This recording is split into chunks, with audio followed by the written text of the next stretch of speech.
ಈ ಪವಿತ್ರ ಭೂಮಿ ಉಜ್ಜಯಿನಿಯಲ್ಲಿ ನಂಬಿಕೆಯ ನಾದ ಗಾಳಿಯಲ್ಲಿ ಹರಿದಾಡುವಾಗ ಭಕ್ತರ ಹೃದಯಗಳಲ್ಲಿ ಒಂದೇ ಸ್ವರ ಕೇಳಿಸುತ್ತದೆ.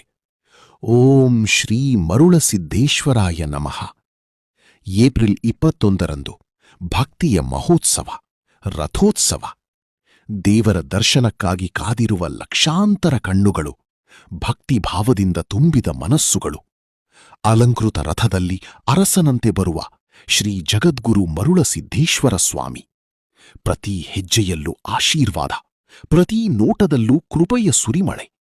ಹಗ್ಗವನ್ನು ಎಳೆಯುವ ಕೈಗಳು ಮಾತ್ರವಲ್ಲ, ಅದು ನಮ್ಮ ನಂಬಿಕೆಯ ದಾರ, ಅದು ನಮ್ಮ ಭಕ್ತಿಯ ಬಂಧ. ಉಜ್ಜಯಿನಿಯ ಜಾತ್ರೆಯೆಂದರೆ ಕೇವಲ ಹಬ್ಬವಲ್ಲ, ಅದು ನಮ್ಮ ಸಂಸ್ಕೃತಿ, ನಮ್ಮ ಪರಂಪರೆ, ನಮ್ಮ ಆತ್ಮದ ಹಬ್ಬ. ಬನ್ನಿ, ಈ ದಿವ್ಯ ಕ್ಷಣಕ್ಕೆ ಸಾಕ್ಷಿಯಾಗೋಣ. ಭಕ್ತಿಯ ಸಾಗರದಲ್ಲಿ ನಾವು ಕೂಡ ಹರಿಯೋಣ.